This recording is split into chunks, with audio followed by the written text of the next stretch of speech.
sure you'll all agree that today's been a brilliant day. And I thought it was only right to start with John's favourite song.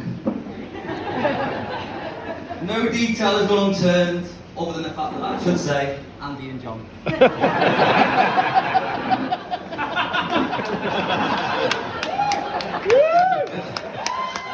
That wasn't part of the speech, I had it in, so you know. Right, so I'd like to introduce myself properly. I'm Andy Ham. Some of you may know me as the Hammer. Others know me as Even as Disco Drew. And some of you just think I'm the guy from the registry office that holds the bloody microphone. So I've been carrying the burden of being John's best friend now for 17 years. We met back in 2006. John claims it all started when two alphas, one alpha, two alphas met in a lecture theatre to study accounting and finance. Really? Okay.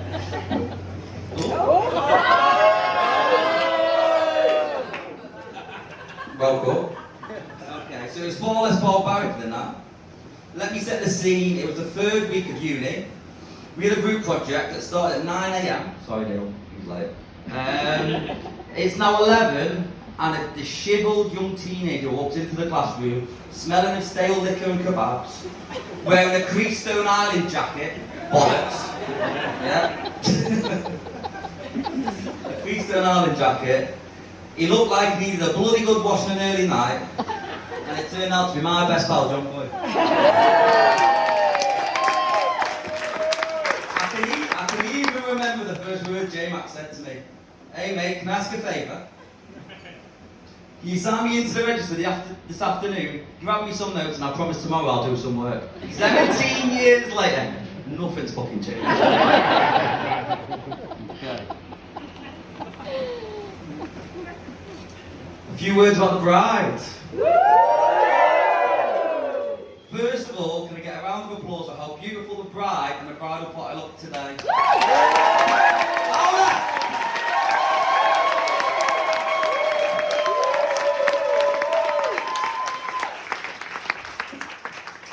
A couple of weeks ago, I actually shared my thoughts with Amy, Mike and John over a very boozy night out in Abberton. And today I just want to reiterate my stance with Amy that I'd just like to thank Amy for how much she's made my best friend in the world so fucking happy.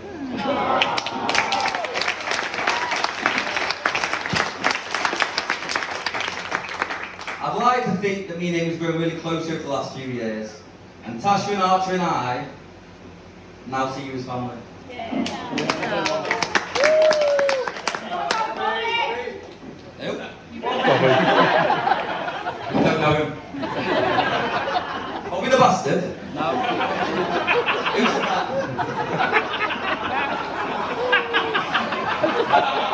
Too far. Sorry. We would also like to thank Amy for ensuring we've got our spare room back. And that we don't wake up every Sunday worried that John's lying in our hot tub going, my eyes hurt. So on behalf of the Hamilton clan, we say thank you, Amy.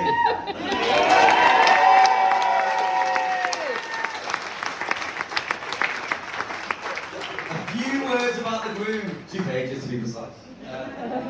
So where do I start with Johnny Mac? I mean, take the flowers and leave now, right? I'm actually going to start with some nice things. Those who are just getting to know John, he's had a very successful career today. This has led him to working in the banking sector, and I can honestly say he's the biggest banker I know. Over the past few years, John has grown a lot. Unfortunately, not his shoulders, back or chest. Despite the hours and hours he spent in the gym. But I am impressed that he's took Amy's cats with him on this journey. By feeding him the finest sushi South Manchester has to offer every time he gets pissed up. So, I guess John really is a fat cat banker.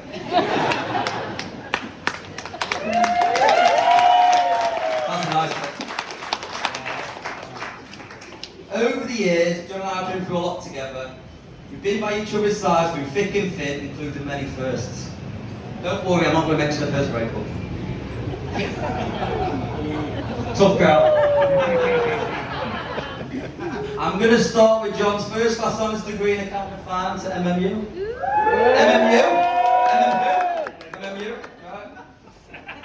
Then comes John's first role at university, before John's first redundancy at AstraZeneca. But I'm very grateful for John's redundancy at AstraZeneca because I didn't have to pay for any drinks for at least 3 years.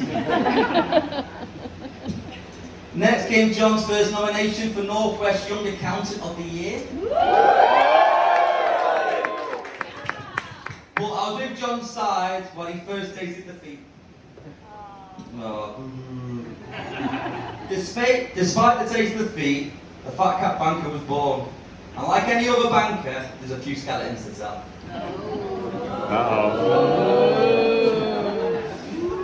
I remember the first time I stayed at Irene and Neil's house in Market Harbour. Irene would always wait up until we returned from Club Enigma at 3 AM to ask, have we been the toilet?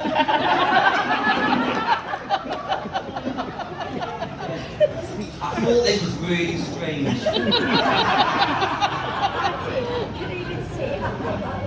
Yeah. But then on John's 21st birthday, me and John Topping Taylor, I found out the hard way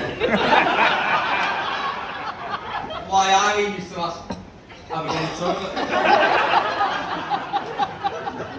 That's the nice bit.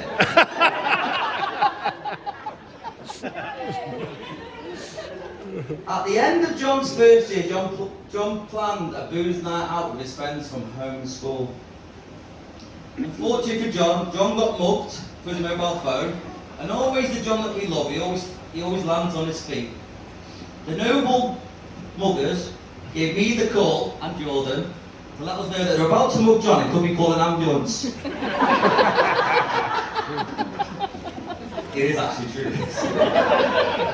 Unfortunately for John's luck ran out when he woke up with a drink to a very angry Neil McDonald. You're asking yourself, could this get any worse? Yes, it can. I remember a drunken night out with John Boy outside the Uber Loop. What are you talking about? John woke up that morning with the smell of porridge. Because he'd been arrested.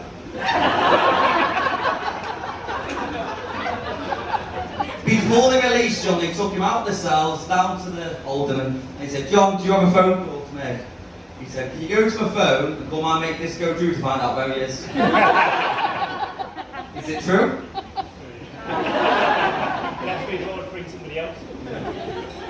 Before John, I've added this bit in, but fuck it. Before John left, they said, one final search, please. Without hesitation, John drops his pants, bends over, like so. The officers pissed themselves and go, you've been watching too many films, mate.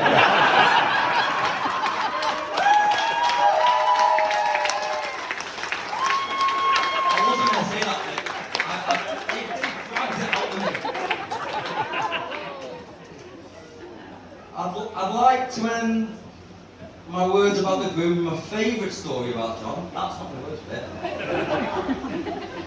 And this goes back to the one story John made me promise not to tell.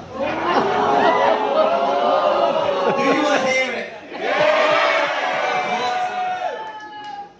Okay. It's not that bad. So this today comes about John's first tattoo during our lads' holiday in Magaluf. I say lads' holiday, but it just means John on this holiday. 3 AM, crawling down the strip, John starts giddy, I go, what's up, John? He goes, I want a tattoo. But does John learn from that mistake? No. John returns the next night to get my name tattooed on his arse. Am I lying, John? Yeah. Okay. Photograph together. So now on to the stag do. Big thanks to all the boys boys that made it out to Lisbon, I think it's fair to say John had a fab time. My personal highlight from the start is on the Saturday, I asked a few of the boys to show John something a bit more cultural than what we've been doing, which was sitting in an Irish pub for 48 hours. They said, like, what, Andy? I said, is there not like an Edinburgh tattoo in Lisbon?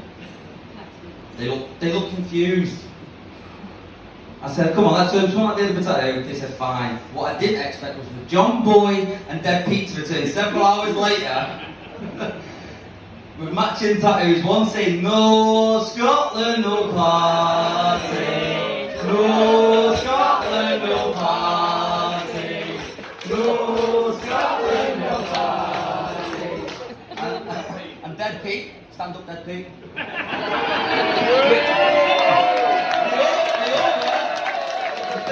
Famous song, Sunshine on Leaf. Get those guns out.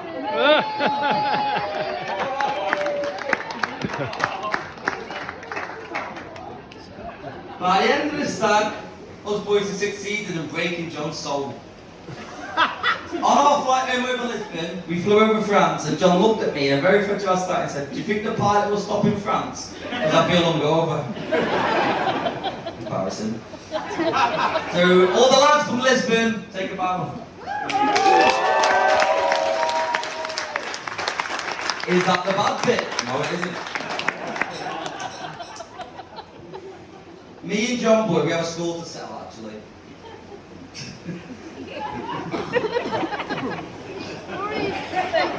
We're nearing the end of my speech, but ladies and gentlemen, I have one more score to settle. 3 weeks ago today, yesterday actually, with my mother 3 weeks, right? Yeah. Okay.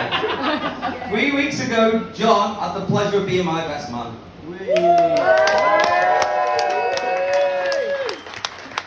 John thought it was wise to share the story, which is true, unfortunately, about a hostage that me and Jordan took, some riot police, and some burnt fish fingers. I thought, how can I top this story? One word, Interpol. Paddy, please play the Interpol tapes. No, don't do that. No, don't Paddy, get into that.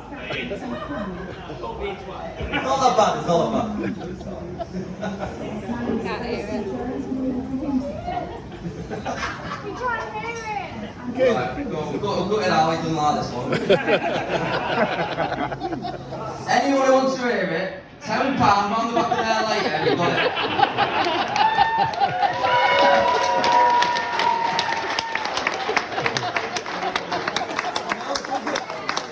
Sorry, I've edited it, it's fine. Okay, all joking aside, there's a few final words for me. It's an absolute honour being John's best man. John is a brother from another mother. He's Uncle John Boy to Archer. He's my best pal, and the godfather to my firstborn.